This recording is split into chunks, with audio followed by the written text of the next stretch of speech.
나르시시스트처럼 자기밖에 모르는 사람들은 상대방의 마음에 관심이 거의 없어요. 그런 사람들과 관계를 지속한다는 건 참 힘든 일이에요. 그런데도 우리는 그 관계 속에서 벗어나지 못하고 그냥 그 자리에 머무르려 하는 때가 종종 있죠.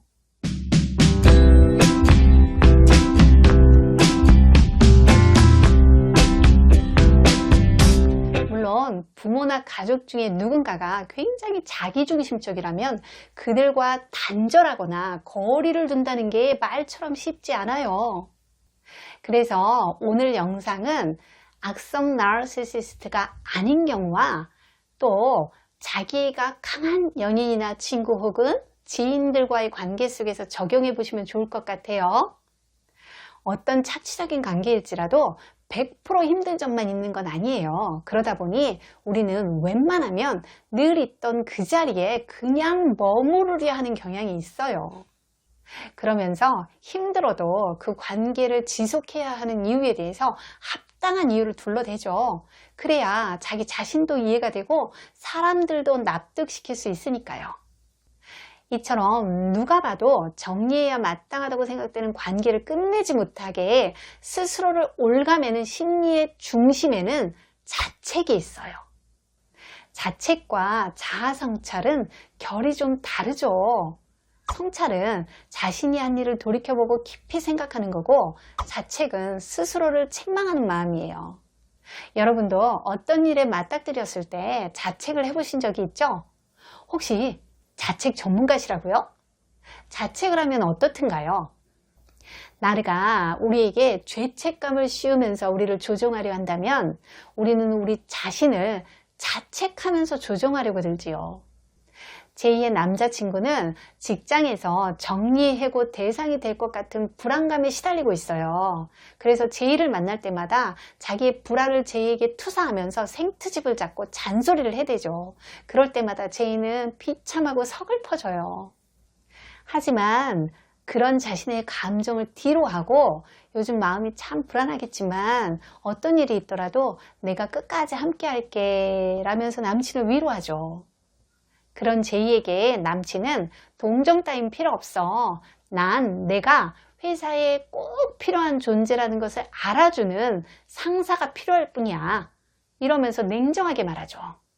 제이는 매사에 이런 식의 반응을 보이는 남친과 그만 만나야 한다는 것을 알지만 스스로에게 계속해서 물어요. 좀 더 다정하게 말했어야 하는 거 아니야? 그때 내가 너무 경솔했던 것 같은데? 이런 식으로 말이에요. 최선을 다해도 상대가 달라질 기미가 보이지 않는다면 관계를 지속할 수가 없어요.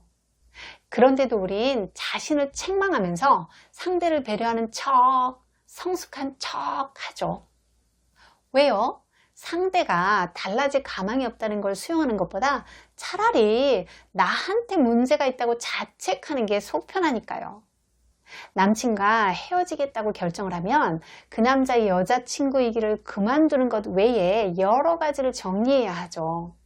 같이 밥을 먹을 수도 없고요. 함께 했던 시간과 장소 그리고 물건에 대한 추억도 털어버려야 하고 그들의 관계를 알고 있는 주변인들에게 구구절절히 설명도 해야 할 거고요.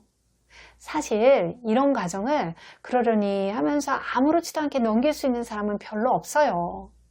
이렇게 관계를 끊는 게 너무 고통스러울 때 자책은 유용하게 쓰이죠.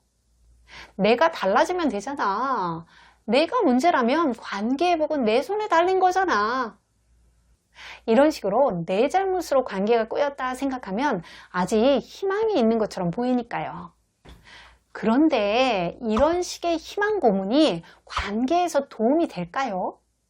제이는 어린 시절부터 그런 방식에 익숙했죠. 분노가 많았던 엄마가 화를 낼 때마다 어떻게 할 수 없었기에 엄마의 말을 더 잘 듣고 좀 더 사력 있게 행동하기로 마음먹었죠. 그러면 엄마의 화가 누그러드는 것처럼 보였어요. 그래서 남친이 화를 낼 때도 자책하는 마음으로 희망에 매달리면서 자신을 옭아매고 있었죠. 자책은 내가 원하는 걸 말하면 사람을 잃어버릴 거라는 강렬한 두려움과 연결되어 있어요. 그렇기 때문에 내 욕구를 가슴속에 묻어두게 해서 잘못된 관계를 계속 이어나가게 해요. 그렇다면 이런 식의 자기 비판에서 벗어나려면 어떻게 해야 할까요? 실망이라는 감정에 직면해야 하고 상황에 따라서는 실망을 드러낼 수 있어야 해요. 그런데 자책을 많이 하는 사람들은 실망을 드러내는 데 용기가 필요해요. 또 적절히 실망을 표현하기 위해서 기억해야 할 것들도 있고요. 먼저 자책해야 할 일인지 상대에게 말해야 할 일인지 구분을 해보세요.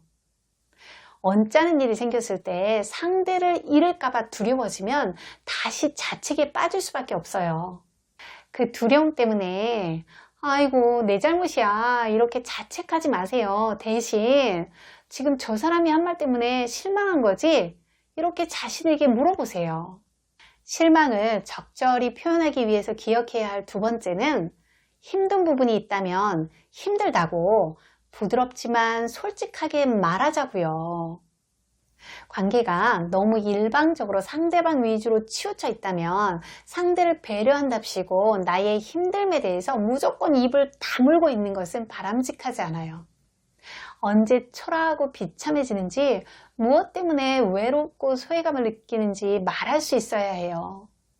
모든 거 내 중심으로 생각하고 행동하면서 이기적이 되라는 게 아니에요. 상대가 우리와 더 가까워질 수 있도록 돕고, 그래서 우리를 사랑하는 법을 더욱더 알아가도록 하자는 거죠. 실망을 지혜롭게 표현하려면 세 번째는 공감해야 할 것과 책임져야 할 것을 혼동하지 말자고요.